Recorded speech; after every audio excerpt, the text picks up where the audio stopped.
Alright, what's going on today, guys? In today's video, we're going to be taking a look at my choices for the top 5 best one-shot builds / weapons that are relatively simple and anyone can use. As you guys can see by the length of the video, these are all really potent options and don't require a whole lot of buffing like some of the stuff you guys have seen. But with all that out of the way, let's go ahead and proceed into the number 5 spot. Kicking things off at number 5, we're going to be taking a look at the Giant Crusher. For talismans, we got Radagon's Sword Seal, the Axe Talisman, the Ritual Sword Talisman, and Shard of Alexandria, which doesn't really matter. We have a Finger Seal to cast Golden Vow. We also have the Charge Tier and the Physic, and Blood Boil for the extra physical damage.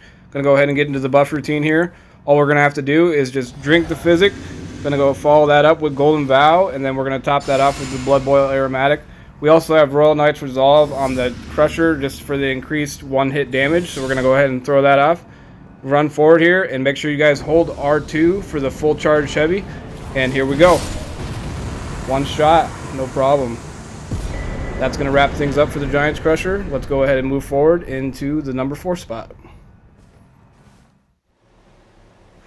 Keeping things moving at number 4, we're going to look at Unendurable Frenzy. Ideally, you're going to want to cast this with the Frenzy Flame Seal. I didn't have it, so we're going to use the Herb Tree Seal plus 10. We also have Fire Scorpion Charm for increased fire damage and both Canvas Talismans for increased incantation potency. I do believe these stack. We also have the Fire tier and then the Cerulean tier for unlimited mana and increased fire damage respectively. But for this one, all you're going to really want to do is just go ahead and drink the flask and just fire this thing off. And I did really want to rank this one just a wee bit higher, but due to the madness buildup it does cause on you, I couldn't realistically put it any higher. That's going to be Unendurable Frenzy. Let's go ahead and proceed forward into the number 3 spot. Keeping things moving at the number 3 spot, we have Ancient Dragon's Lightning Strike. Using an Herb Tree Seal plus 10, again, we're going to do the Lightning Charm this time around, and also we're going to stack the Canvas Talismans for increased damage, and we're going to swap out the Fire tier for the Lightning tier because it obviously does lightning damage. For this one as well, all you're going to want to do is just drink the Physic, and realistically you're going to want to try and get as close to your target as possible. That way the majority of the lightning bolts make contact with the target. I'm going to go ahead and fire it off. And this incantation, as you saw, we all know by now, it's ideal for larger targets, so realistically I couldn't really rank it any higher just for the smaller mover enemies. That's going to be Ancient Dragon's Lightning Strike. Let's move into the number 2 spot. Coming into the number 2 spot, we got my boy, the Executioner Sword.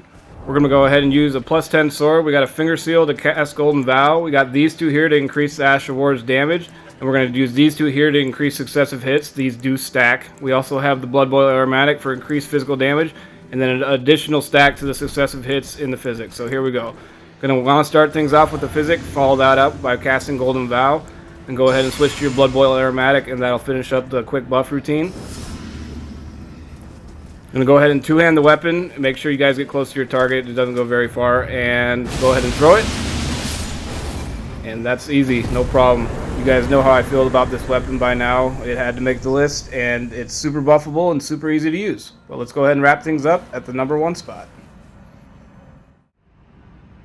Wrapping things up at number 1, we're going to be looking at Comet Azure. I have Lusat's Staff for the good sorcery scaling. We got the Graven Mass and the Magic Scorpion Charm for increased damage, respectively. We also have the Ritual Sword for increased damage at maximum health. In the Physic, we're going to be using the Cerulean Hidden tier and the Magic Shroud and Crack tier for unlimited mana for 15 seconds, and then the Magic tier for extra magic damage. When you guys are running Comet Azure, make sure you're running Terra Magica with it as well, because you obviously are idle, and if you stand in the sigil, it gives you 35% increased damage. We're going to go ahead and drink the Physic and fire this thing off. Realistically, in my opinion, there's only like 2 bosses, being Melania and Malekith, that this thing isn't viable against, because, I mean, if you create enough distance between most of the mandatory bosses, they just walk straight toward you anyway. But that's going to wrap things up with Comet Azure. Make sure you guys let me know in the comments if there was anything you disagreed with. And as always, I appreciate you guys checking out the videos. Have a good rest of your day. Thank you.